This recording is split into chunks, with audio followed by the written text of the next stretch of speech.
Bon, salut à tous, nouvelle semaine, nouvelle vidéo. Cette semaine dans la vidéo, on va s'occuper de faire de la mise à l'herbe, enfin, pour une partie des brebis. Donc vous allez voir un peu tout ça avec le travail des chiens, et notamment de Up, les débuts de dressage qui peuvent être plutôt positifs et encourageants. Et en deuxième partie de vidéo, on va regarder un peu l'herbe et notamment les prairies à vocation d'ensilage d'herbe, voir un peu comment elles ont évolué depuis le semis, vous expliquer un peu comment ça a été conduit en mode fertilisation pour cette année qui est assez atypique et où on a tous les types de météo. Donc allez, on ne perd pas plus de temps, on s'y colle.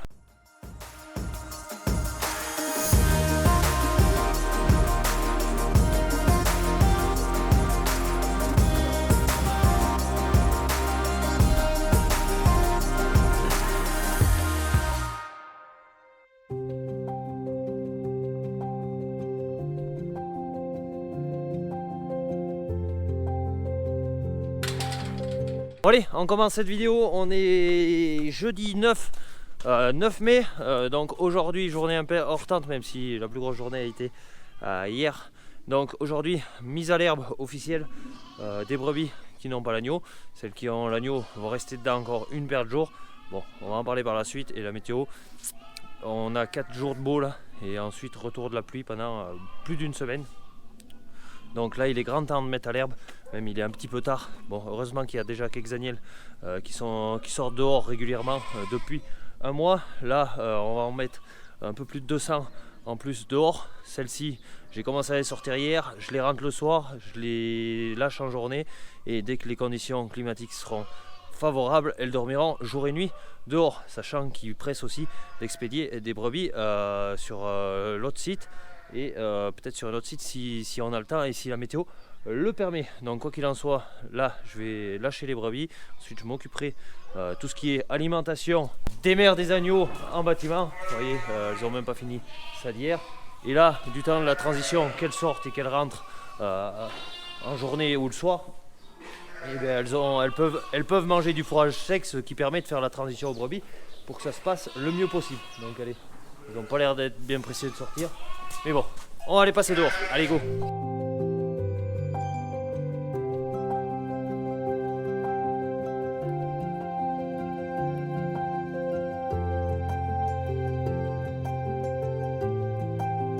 Bon, allez, voilà, elles sont dehors. Bon, c'est beaucoup plus calme que hier. Hier, quand c'est le premier jour, c'est vraiment tout fou. Un peu que j'avais à m'occuper. J'ai pas pris la caméra. Donc là, on va démarrer le quad histoire de ne pas se faire coudre. Elles peuvent partir assez vite des fois. Allez.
Bon allez, brebis au pré, j'ai envie de dire.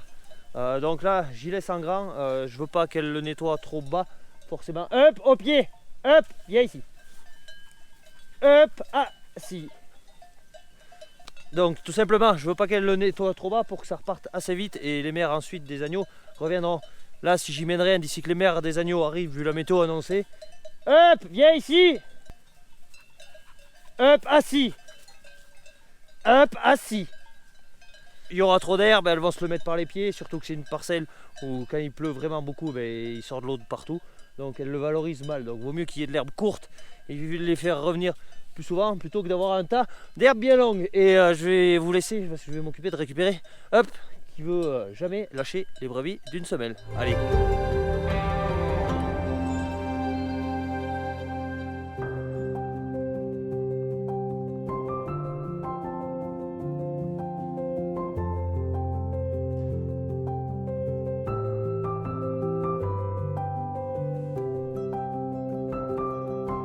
Le plus dur pour Up, ça a été d'y apprendre à monter dans la caisse du quad. Il voulait pas trop. Bon, là, depuis hier, il commence à vouloir y monter. Bon, faut insister un peu, mais c'est pas plus mal. Ça évite de partir aux voitures ou autre quand il a fini de travailler. S'il peut y rester, c'est pas plus mal.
Allez, voilà, je suis sorti de la bergerie, que ça soit un peu mieux audible. Donc tout simplement, j'en ai profité pour couper les queues des agneaux, en fait des agnelles du mois de décembre. Donc de longueur, elles sont là, qu'elles traînent jusqu'au sol. Donc par mesure d'hygiène et tout, je les raccourcis, je leur en laisse pour leur couvrir la vulve et tout. Côté hygiène, c'est pas plus mal quand il y en a un peu, ça évite, avec la queue elle la balance et ça évite que les mouches y viennent trop. Donc ça se présente tout simplement, ces petits élastiques comme ça, très épais. On a une pince, hop. On écarte, on passe la queue à l'intérieur, on relâche, on tourne la pince, tac, voilà. L'élastique il va serrer en continu, ça va faire garrot et au bout de quelques temps, la queue va tout simplement se sécher et tomber. Donc voilà, c'est une technique.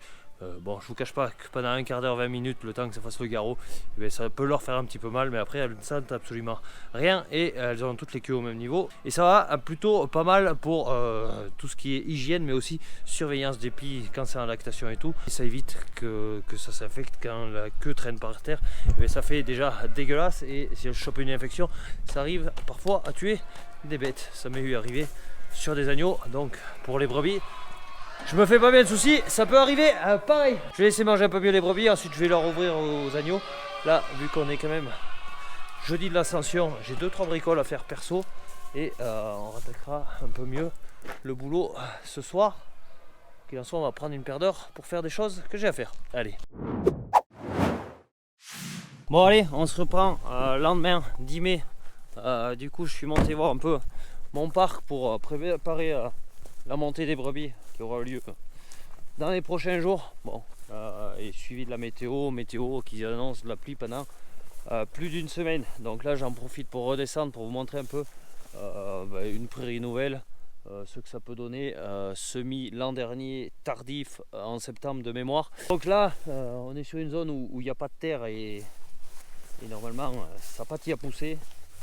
Et bien le fait d'avoir gardé et semé dans des bonnes conditions, la levée s'est faite plutôt vite. Et aujourd'hui on peut dire qu'il y a les pieds, c'est épais, c'est touffu. Donc côté stade d'herbe, hop, je prends dans les plus avancés. Ça c'est des prairies qui avaient galopé, que même cet automne elles auraient mérité d'être mangées légèrement, mais que ça s'est pas fait. Donc le stade il est là, hop, je sais pas si vous arrivez à le voir. Donc il n'y a pas d'épi pour le moment. Bon, il est annoncé de la pluie et froid la semaine prochaine, donc je pense que les stades ils vont pas évoluer trop. Mais là c'est clair et net que s'il nous faisait 10 jours de chaud comme il nous fait là, et bien on commencerait à voir les premiers épis, parce que ça c'est une herbe qui est bien en avance. Mais il y a plein d'autres petites herbes comme ça, je l'ai presque coupé à la base, qui font pas bien hautes et qui elles demandent qu'à pousser. Bon, comme on voit c'est très touffu, donc s'il nous fait des conditions avec de la pluie en permanence, ça va pas prendre des qualités, ça va commencer à devenir jaune après quand c'est trop épais au niveau du sol.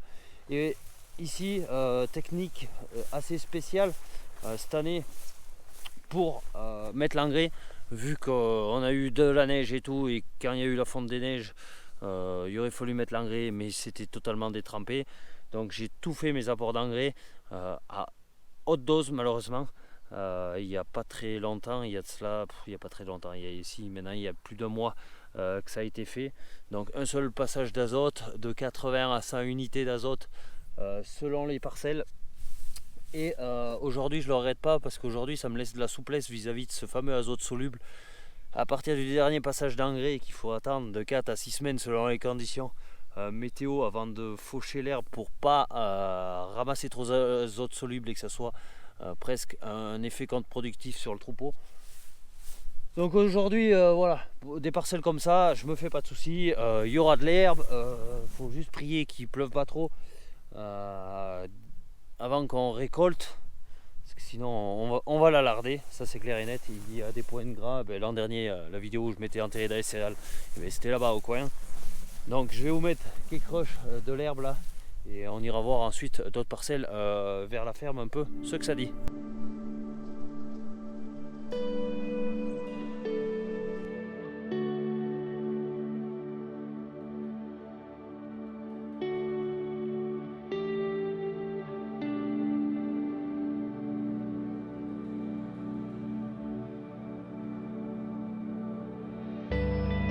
Voilà, et pour le moment l'herbe elle m'arrive, bon si on l'étend bien, elle m'arrive au genou, mais tout à peine. Donc faut pas dire qu'il y a beaucoup de stock en termes de matière sèche et tout, sachant que l'herbe est très jeune là. Qui dit très jeune dit pleine d'eau, et si on fauchait et préfanait ça, le volume on le diviserait encore par deux. Donc au niveau quantité de matière sèche hectare, pour le moment il n'y a pas le compte. Avec cet épisode de pluie, s'il nous fait un peu tous les phénomènes, il se peut qu'on réitère le phénomène de l'année passée. Bon, je l'espère pas, mais aujourd'hui rien impossible. Le climat est tellement changeant, tellement variable, que ça a vite fait de changer de tout l'une ou tout l'autre.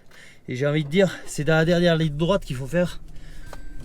Surtout, attention de ne pas se manquer. Mais tant qu'on est là, on va aller voir une prairie plus ancienne qui en est à sa 3e année. Et ça permettra de comparer un peu. Voir s'il y a plus d'herbe, moins d'herbe ou pas, sachant que en termes de sol on est sur les mêmes types de sol.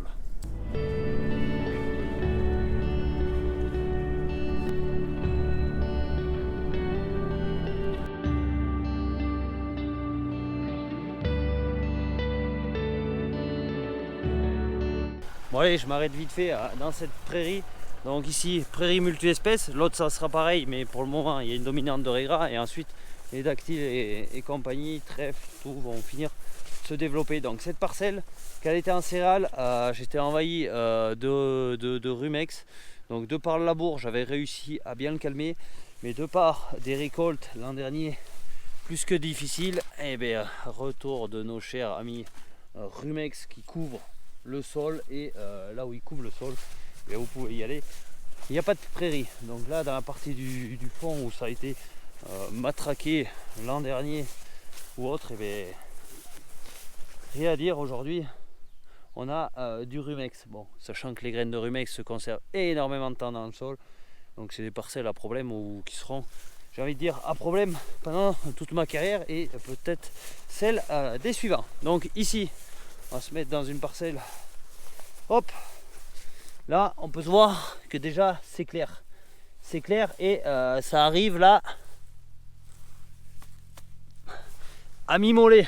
Donc quand je parle clair, ça veut dire, vous voyez que c'est beaucoup moins épais et tout. Tout simplement, depuis que cette prairie a été implantée, elle a subi 2 énormes sécheresses. Et bien, tout simplement, 2020, été 2023, été 2022, donc des sécheresses très accrues qui ont tout simplement fait dépérir un petit peu la prairie. Et aujourd'hui, on a une prairie qui est claire, une prairie qui, si elle se retape une sécheresse estivale, et bien tout à coup elle ne vaudra plus le coup d'être conservée, il n'y aura pas un rendement assez optimum et elle sera vouée à casser. Donc voilà, de par les étés plus que chauds, mais cette parcelle je vous l'avais montré c'était presque le désert et tout, et bien la prairie est forte en elle-même, elle arrive à se refaire, mais quoi qu'il en soit, il se perd des pieds ou autre, ça il n'y a pas de souci à se faire. Donc là on voit que cette parcelle prairie de 3 ans, elle n'est absolument pas prête à être fauchée.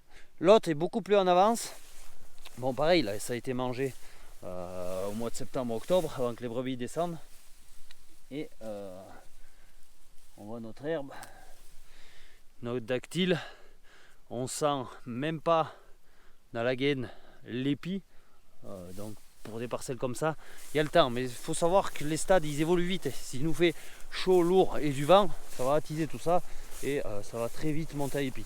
Bon, pour le moment, ça se présente quand même plutôt pas mal. On est tôt, somme des températures, on est quand même élevé, mais de par la vague de froid qui nous a ralenti la végétation pendant bien 10 jours, et bien aujourd'hui on a de l'herbe qui ne correspond pas forcément aux sommes des températures. C'est pour ça que pour ma part, il me semble que ça sert à rien de s'affoler dans les récoltes tout de suite. Et encore là, on est sur des prairies temporaires, des prairies qui sont soignées en termes de fertilisation et tout. Dans les prairies naturelles, et bien là ça va faire la différence. Dans les prairies naturelles, ici c'est plus qu'humide, ça baigne là, faut pas trop j'avance avec mes godasses percées. Et bien on voit qu'il n'y a rien, c'est tout juste de l'herbe à faire pâturer. Donc voilà, de par les prairies temporaires, on arrive à faire du stock précoce, mais dans les prairies naturelles, ça prend plus le temps, c'est pas pareil, ça fait moins de rendement. Il n'y a rien à faire, la prairie qu'on cultive, et bien mine de rien, quand ça se goupille bien, on arrive à sortir quelques tonnes de matière sèche à l'hectare et à l'année. Allez, on retourne à la ferme.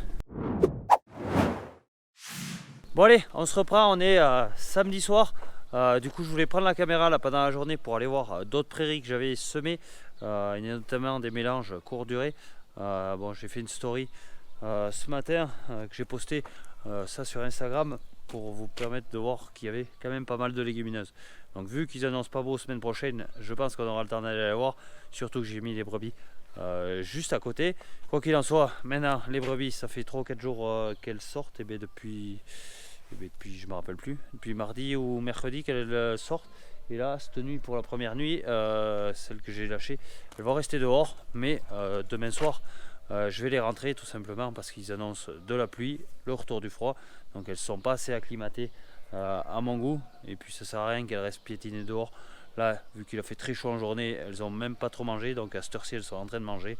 Donc on va les laisser bien tranquilles, et demain soir je m'occuperai de rentrer tout ça en bergerie. Et pour les agnelles, toujours pareil, je les sors en journée, je les rentre le soir. Donc semaine prochaine, si la météo changeait et qu'il faisait pas trop mauvais finalement, ben, il faudrait s'affairer à lâcher tout ce qui est mère des agneaux, laisser dormir les autres dehors en permanence et expatrier des brebis. Et si on arrivait à faire ça semaine prochaine, ben, ça serait plutôt pas mal et ça décoincerait un peu pour les futurs travaux de récolte qui vont arriver petit à petit.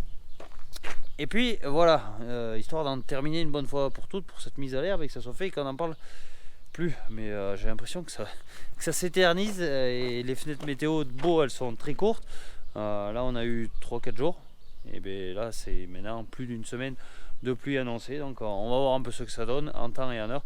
Et puis voilà, donc voilà, vidéo un peu plus courte. Bon, on a essayé de booster, faire des bricoles tant qu'il faisait beau dehors, parce qu'après je sais qu'on n'aura pas le temps de les faire. Donc voilà, allez, je vous laisse pour cette semaine, à bientôt pour une nouvelle vidéo, ciao bye bye.